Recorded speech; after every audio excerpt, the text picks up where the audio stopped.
तो दोस्तों एक बार फिर से स्वागत है आपका एक और ब्रांड न्यू वीडियो में, जिसमें आप देखने वाले हो वोंग डोंग को उसकी सेकंड मार्शल सोल हाउशन हैमर को रिलीज करते हुए, और वो इसका यूज किस तरह से करता है। तो दोस्तों ये वीडियो सच में बहुत ज्यादा क्यूरियोसिटी से भरी हुई है। और हाँ दोस्तों, अगर आपने इसके पिछले पार्ट्स नहीं देखे हैं तो एक बार जरूर से देख लेना। मेन गारंटी लेता हूँ वो आपको पसंद आएंगी। और हाँ, इस वीडियो का लाइक टारगेट है 3000 लाइक्स का। तो जैसा कि आपने लास्ट पार्ट में देखा था कि युहाओ बेहोशी के हालात में कैप्टन को काफी जोर से हिट करता है, और युहाओ के द्वारा इतनी जोर से हिट करने की वजह से कैप्टन की आइस में जमी हुई बॉडी स्टेज के बाहर जा गिरती है, जबकि युहाओ बेहोश होकर स्टेज के किनारे गिर जाता है और सभी के काफी तगड़ी वाले होश उड़ जाते हैं जब वो लोग कैप्टन को रिंग से आउट होते हुए देखते हैं। और इधर टीचर चिल्लाते हुए कहती है कि इसने कर दिखाया, और तभी अनाउंस होता है कि कैप्टन रिंग से आउट होने की वजह से इस मैच से एलिमिनेट हो गया है। और इस अनाउंसमेंट को सुनकर सभी लोग काफी ज्यादा चौंक जाते हैं और कहते हैं कि बिल्कुल नहीं, ऐसा कैसे हो सकता है। वह तो एक लेवल 58 का स्पिरिट किंग था और युहाओं ने तो सिर्फ अपने एक ही हिट में से कैप्टन को रिंग के बाहर कर दिया।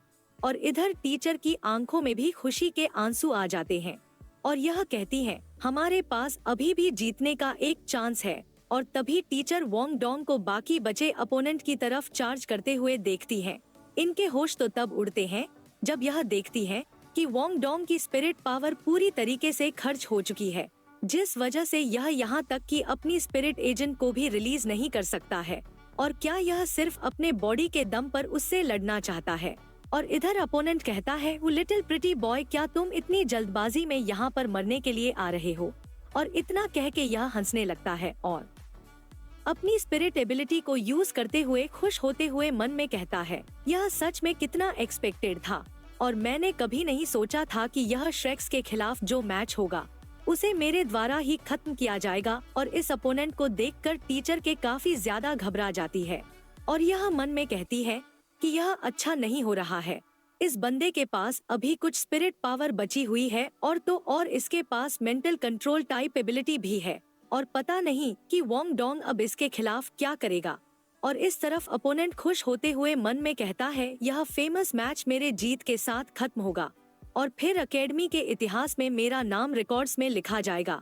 और वोंग डोंग को आते हुए अपोनेंट कहता है लिटिल ब्रो, मेरे खिलाफ यह सब यूजलेस है और तुम्हारी स्पिरिट पावर तो इतनी सी भी बची नहीं है जिससे कि तुम अपने मार्शल सोल को भी रिलीज कर सको। और मैं तुम्हें सलाह दूंगा कि तुम अपने आप को स्टेज के बाहर ले जाओ, और अगर तुम मेरी बात मानते हो तो फिर यह बिग ब्रो तुम्हें नुकसान नहीं पहुंचाएगा। अपोनेंट की इस बात को सुनकर वोंग डोंग युहाओ और बेबे को देखने लगता है और अपोनेंट कहता है या फिर मैं अपनी स्पिरिट एबिलिटी को यूज करूं तुम्हारी मदद करने के लिए, और मेरे सामने तुम्हारे सारे एफर्ट्स बेकार हैं। और यह इतना कह के खुश होते हुए मन में कहता है मैं जीत चुका हूँ। और श्रेक्स को ऐसे कुचल के रख देने की जो यह फीलिंग है यह वास्तव में काफी अमेजिंग है। और इतना कहकर अपोनेंट काफी जोर से हंसने लगता है। और तभी वोंग डोंग गुस्से से कहता है सीनियर बेबे ने पहले ही कहा था कि तुम यह मत सोचो कि तुम पहले ही जीत चुके हो। और इतना कहकर वोंग डोंग काफी टेरिफाइंग तरीके से अपनी second martial soul the great Haotian hammer को रिलीज करता है।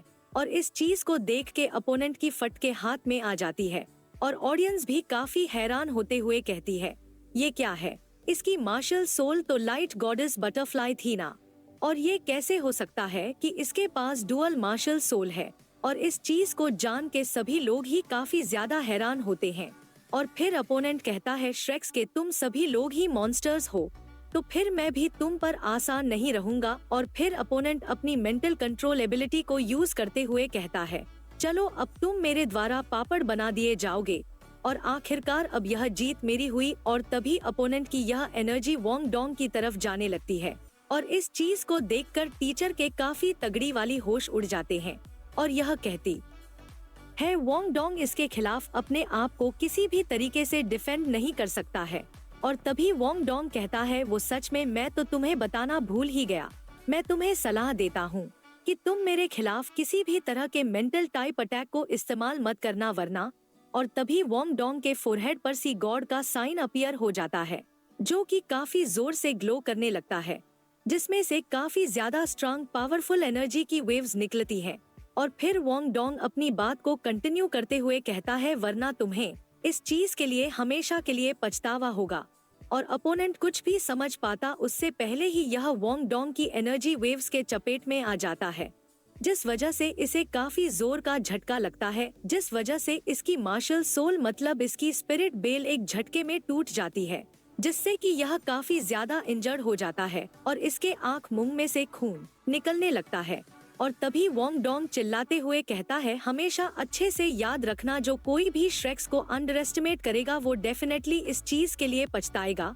और इतना कहकर वोंग डोंग पूरा जोर लगा के अपने हाउशन हैमर से अपोनेंट के ऊपर अटैक कर देता है। और इस चीज को देखकर होंग चेंग काफी हैरान होता है और यह कहता है कि वैसे तो यह हैमर काफी छोटा है, लेकिन तब भी इसके अंदर से असाधारण स्ट्रांग ऑरा निकल रहा है और डेफिनेटली ये कोई नॉर्मल अटैक नहीं है।